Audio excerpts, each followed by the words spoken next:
চাচা জান আসসালামু আলাইকুম। ওয়ালাইকুম আসসালাম। এই জায়গায় বসে আছেন? বসো বাবু, বসো বসো। মাত্রই তো রিটায়ারমেন্টে গেলাম, হাতে কোনো কাজ বাজ নেই। তার উপরে এই বাসার দারোয়ান সেই যে ছুটিতে গেছে আর আসে না। তা আমি চিন্তা করলাম দারোয়ান রেখে লাভ কি, আমি সারাদিন তো ফ্রি, তাই এখানে বসে চা খাই, পেপার পড়ি, মানুষের আসা যাওয়া দেখি, এভাবে সময় কেটে যায়। খুব ভালো, খুব ভালো। তা চাচা আপনি আছেন কেমন? আলহামদুলিল্লাহ খুব ভালো আছি। তুমি কেমন আছো বাবা? আছি, কোন রকমে আছে চাচা জান। কেন বাবা, কোনো রকমে আছো কেন? সেটা কি আপনাকে বলা যায় চাচা? কেন বলা যাবে না? আমি তোমার চাচা শ্বশুর, তোমার মা বাবা নেই, তোমার শ্বশুর থেকে দেশের বাইরে, এখন আমি তো তোমার সব। তুমি বল। সত্যি বলছেন চাচা? আপনি আমার সব? হ্যাঁ, সত্যি বলছি, আমি তোমার সব। তুমি বল। চাচা তার আগে বলেন, এই মুহূর্তে আপনার সাথে যে কথাটা আমার বটে, এটা আপনি আর আমি ছাড়া এই দুনিয়ার আর কেউ জানবে না। আমি তোমাকে আশ্বস্ত করছি, এই কথা তুমি আমি ছাড়া দুনিয়ার কেউ জানবে না। তুমি বল। তাইলে বলা যায়। আসলে হয়েছে কি চাচা, মানে রাখি আপনার ভাস্তি, আমার স্ত্রী, ফুট করে না ওকে এই মাসে আমি একটা কথা দিয়ে ফেলছি। কথাটা হইলো ওরা, আমি বলছি কি ওরা একটা গোল্ডের সেট কিনে দিবে। আমি আবার ভাবছিলাম এই মাসে আমার অফিসে আমার ইনক্রিমেন্ট হবে। ইনক্রিমেন্ট হলে আর কোনো সমস্যা ছিল না, কিন্তু অফিসে কোনো একটা ঝামেলার কারণে আমার এই ইনক্রিমেন্টটা অফ হয়ে গেছে চাচা। মানে অফিস থেকে জানালো যে আরো 2 মাস সময় লাগবে। এদিক দিয়ে আমার হাতেও টাকা নাই, আমিও ওরে গোল্ডের সেট কিনে দিতে পারছি না। আপনার ভাস্তি, সে তো প্রতিদিন আমার প্রেশারের মধ্যে রাখে। আমি বললাম যে আমি পরে কিনে দিব, সে তো কোনোভাবেই শুনছে না দাদা। আমাকে প্রতি রাতে সে বানায়। লতি কি মারে? তোমাকে মারে? জি, এটা তো লজ্জার বিষয়।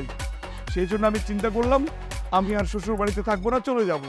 না না না, সে কি বাবা? ও সরি সরি।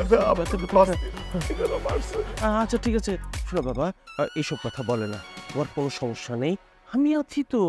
তোমার ওই গয়নার সেটের দাম কত বাবা? বেশি না তো চাচা, খুবই কম। কত? 1 লাখ। 1 লাখ? 1 লাখ? আচ্ছা ঠিক আছে, শোনো বাবা, তুমি টেনশন করো, 1 লাখ টাকা আমি তোমাকে দেব। তুমি সেই টাকা দিয়ে রাখিকে সেটটা কিনে দিবা, তারপর তোমার হাতে যখন টাকা আসবে আমাকে দিয়ে দিবা।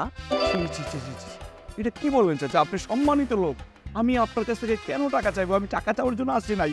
আমার ভিতরে একটা কষ্ট ছিল, সেই কষ্টটা আমি আপনার কাছে একটু শেয়ার করলাম চাচা, সেই জন্য আমি টাকা নিতে পারবো না চাচা। আচ্ছা ঠিক আছে, আমি বললাম তো আমি তোমাকে এটা ধার হিসেবে দিচ্ছি।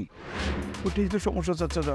কোনটা বাবা? এই যে ধার, আমার জীবনে কোনোদিন ধার করার তো অভ্যাস নেই চাচা। মনে করেন আমার বাবা, তার বাবা, তার বাবা, তার বাবা, এরকম করে যদি বংশ পরম্পরায় আপনি 14 পিঁড়ি পর্যন্ত যান, কারোর রেকর্ড পাবেন না ধার করার। আমি কিভাবে ধার নিই আপনার কাছ থেকে চাচা? রেকর্ড নাই না? না।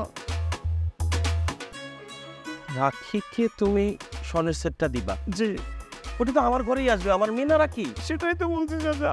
আচ্ছা ঠিক আছে বাবা, তোমার টাকা ফেরত দিতে হবে না। হ্যাঁ আমি বলছি তোমার টাকা ফেরত দিতে হবে না, টাকা আমি দিচ্ছি, তুমি বসো, ঠিক আছে? তাই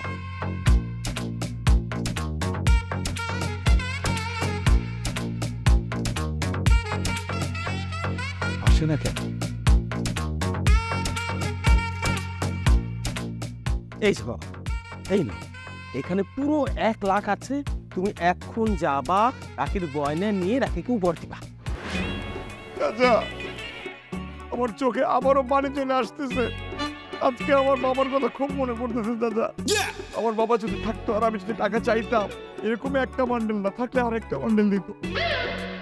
কোনো সমস্যা নেই বাবা, তোমার এরপরে যখনই টাকার সমস্যা হবে তুমি সরাসরি আমার কাছে চলে আসবা, যত টাকা লাগে আমি তোমাকে দিব। ঠিক আছে চাচা, আমি আসি।